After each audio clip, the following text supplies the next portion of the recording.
Most awaited comparison is here. जी हाँ, Realme 12 Pro, Redmi Note 13 Pro same price पर आपको मिलते हैं। अपनी अपनी जगह पर दोनों में काफी फीचर्स है। आज आपके सारे डाउट्स क्लियर करेंगे, एकदम डिटेल्ड ऑनेस्ट रिव्यू जैसे हम करते हैं वैसे ही कंपेयर करके आपको बताएंगे कि क्या Realme 12 Pro अच्छा है या Redmi Note 13 Pro।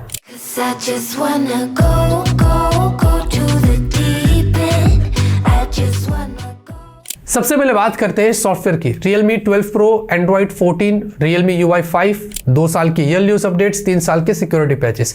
Redmi Note 13, Android 13, MIUI 14, 3 साल के ईयरली यूज अपडेट्स, 4 साल के सिक्योरिटी पैचेस। आप सोच रहे अरे Redmi वालों ने 3 साल के अपडेट्स दिया, Realme वालों ने 2 साल के दिया है। मैं आपको समझाता है, Realme वाला Android 14 पर 2 साल दिया है तो वो Android 16 तक जाएगा मैक्स।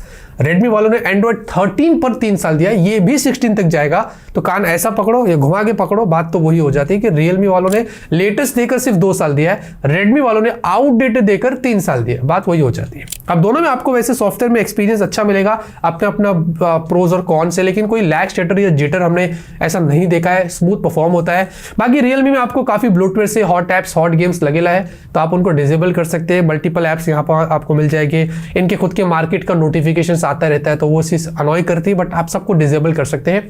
जहां पर Redmi Note 13 Pro में आपको इनका गैट एप्स का नोटिफिकेशन मिलता है और सर्टेन ब्लोटवेयर से कम है कंपेयर टू Realme 12 Pro के।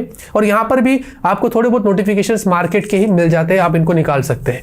वैसे दोनों में आपको ग्लांस मिलता है लॉक स्क्रीन के ऊपर, बट आप चाहो तो उनको डिसेबल कर सकते हैं, बट ये दोनों में देखने को मिलता ही मिलता है। क्यों देते ब्रांड समझ नहीं आता है। बाकी उसी के साथ दोनों में अगर कॉल रिकॉर्डिंग की बात करें तो Realme में आपको गूगल डायलर मिलता है, तो गूगल में तो आजकल हो जाता है, और Redmi वालों ने MIUI डायलर दिया स्टॉक है, तो यहां पर तो इजीली कॉल रिकॉर्डिंग हो जाता है। डिस्प्ले की बात करते हैं, Realme 12 Pro में 6.7 इंच की Full HD प्लस की आपको OLED डिस्प्ले मिलती है, और यहाँ पर आपको कर्व्ड डिस्प्ले है, पंचोल छोटा है, चिन भी बहुत कम है, 93% से ज्यादा screen to body ratio. In fact इस पर स्क्रीन गार्ड भी लगा कर दिया है, और साथ में असाही ग्लास की प्रोडक्शन दिया है। 950 निट्स की आपको पीक ब्राइटनेस मिलती है, और इसमें Netflix HD पर चलता है, prime video HD full HD का सपोर्ट दिया है, और यूट्यूब आपको HDR का सपोर्ट मिलता है। जी हाँ, जो बहुत अच्छी बात है। और डिस्प्ले की क्वालिटी यहाँ पर सब कुछ बढ़िया है, प्रीमियमनेस है, कर्व्ड है, तो आपको थोड़ा एक्सपीरियंस, जिनको कर्व डिस्प्ले पसंद है उनके हिसाब से सही है। रही बात Redmi Note 13 Pro में, तो आपको फ्लैट डिस्प्ले, फ्लैट भी लोगों को पसंद आती है, और जहां पर इसमें 6.67 इंच है, 1.5 के रेजोल्यूशन है, रेजोल्यूशन थोड़ा ज्यादा है, और ये भी एक OLED 120 हर्ट्ज वाली आपको डिस्प्ले मिलती है। और यहाँ पर भी आपको स्क्रीन टू बॉडी रेशियो बहुत अच्छा है, 94% के आसपास है। अगर मैंने जब Realme 12 Pro से कंपेयर किया तो ज्यादा डिफरेंस नहीं नजर आया इनके पंचोल में और चिन में।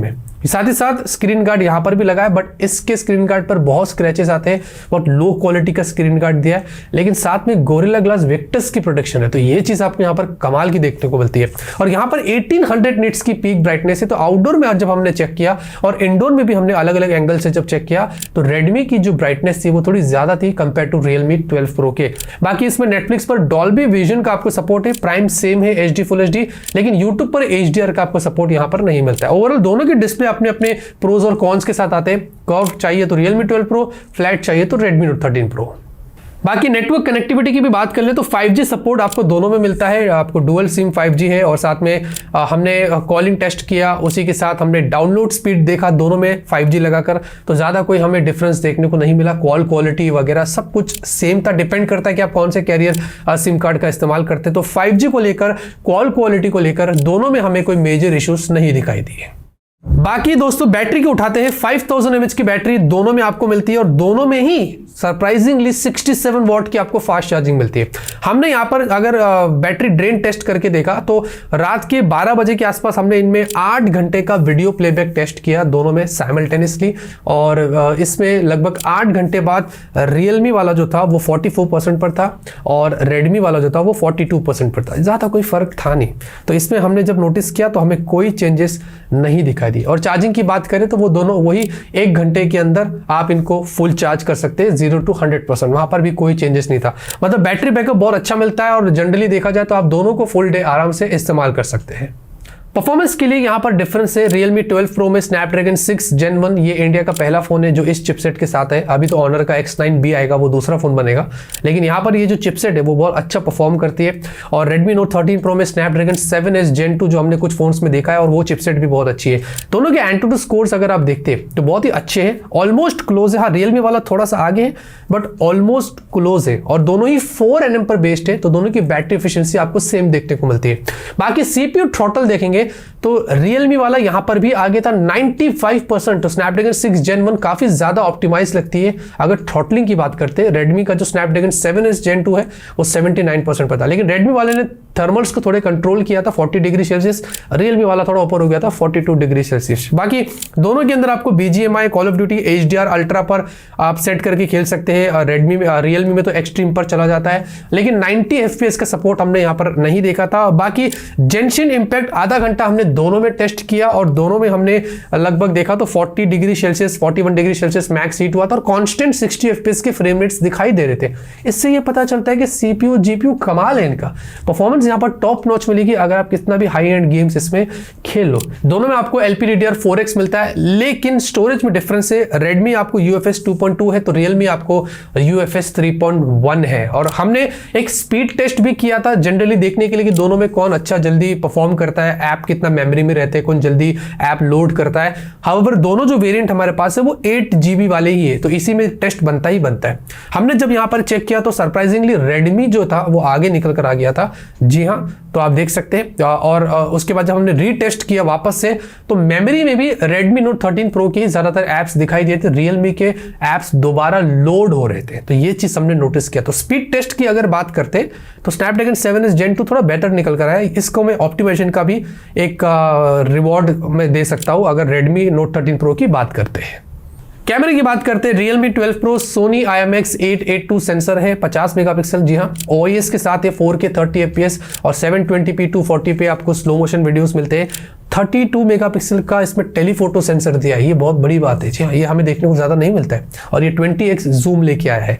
बाकी आपको 8 मेगापिक्सल का अल्ट्रा वाइड भी दिया, तो 2 मेगापिक्सल का कोई सीन यहाँ पर नहीं है। कैमरा सेटअप इनका काफी प्रीमियम है। 16 मेगापिक्सल की सेल्फी है, फुल HD 30 fps पे आपको यहाँ पर सपोर्ट मिलता है सेल्फी पे। बाकी Redmi Note 13 Pro जो है आपको 200 मेगापिक्सल सेंसर मिलता है, Samsung ISOCELL HP3, और ये भी OIS के साथ है, और 4K 30 fps यहाँ पर भी आपको मिलता है। बाकी यहाँ पर दूसरा सेंसर अल्ट्रा वाइड है, फिर एक 2 मेगापिक्सल का वेस्ट सेंसर दिया है। जो यहाँ पर कैमरा सेटअप है वो इतना प्रीमियम नहीं कंपेयर टू Realme 12 Pro के। बाकी सेल्फी भी यहाँ पर आपको 16 मेगापिक्सल की मिलती है, बस फर्क यहाँ पर ये कि सेल्फी में आपको फुल HD 60 FPS मिलता है। उसी के साथ यहाँ पर अगर हम कुछ फोटोज की बात करें डे में, मैं ऑनेस्टली कहूं तो मुझे कोई मेजर डिफरेंस दोनों के फोटोज में नहीं दिखाई दिया। हाउएवर सेंसर्स में बहुत डिफरेंस है, बट कहीं ना कहीं अगर आप फोटोज देखोगे तो ज्यादा डिफरेंस नहीं है। कुछ सिनेरियोस में अगर आप देखोगे गौर से तो Realme 12 Pro के आपको डायनामिक रेंज थोड़े अच्छे लगेंगे compare to Redmi Note 13 Pro के। कुछ जगहों पर Redmi Note 13 Pro का थोड़ा सा डायनामिक रेंज अच्छा निकल कर आता। रही बात सेल्फी की, तो सेल्फी में अगर आप देखोगे तो यहां पर पोर्ट्रेट दोनों के अच्छे, बट Redmi के थोड़े से एज डिटेक्शन में इशू है जो आप यहां पर क्लियरली देख सकते हैं। उसी के साथ कुछ फोटोज में Redmi के डायनामिक रेंज अच्छे निकल कर आए सेल्फी में, तो Realme वाला यहां पर थोड़ा मार खा गया था। तो कुछ जगहों पर Realme के डायनामिक रेंज काफी अच्छे निकल कर आए थे। अब यही एक कंफ्यूजन था कि दोनों में मैं किसको विनर बनाऊं, क्योंकि दोनों के फोटोज कभी अच्छे और कभी बुरे निकल कर आ रहे थे।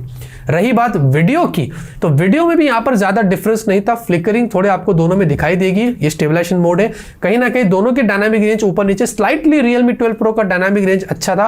और सेल्फी के अंदर देखेंगे तो यहां पर भी दोनों के डायनामिक रेंज इतने खास नहीं थे। स्टेबलाइजेशन आपको दोनों में डे में काफी अच्छी देखने को मिलती है। नाइट फोटोज की बात करें तो दोनों के अंदर बहुत डिफरेंस आ गया। Realme 12 Pro definitely Sony sensor है, तो उसने थोड़ा अच्छा ऑप्टिमाइजेशन किया, काम लिया सोनी का। और देखेंगे तो आपको यहाँ पर फ्लैर्स भी कम मिलते हैं, क्वालिटी अच्छी है, शार्पनेस भी अच्छी है, इनफैक्ट इनके नॉइज भी बहुत कम है। तो ये फोटोज Realme के कंपेयर किया जब Redmi Note 13 Pro से नाइट में, तो Realme ने यहाँ पर बाजी मार लिया। सेम गोस फॉर सेल्फी की भी अगर क्वालिटी देखते तो Realme की थोड़ी बेटर निकल कर आई थी।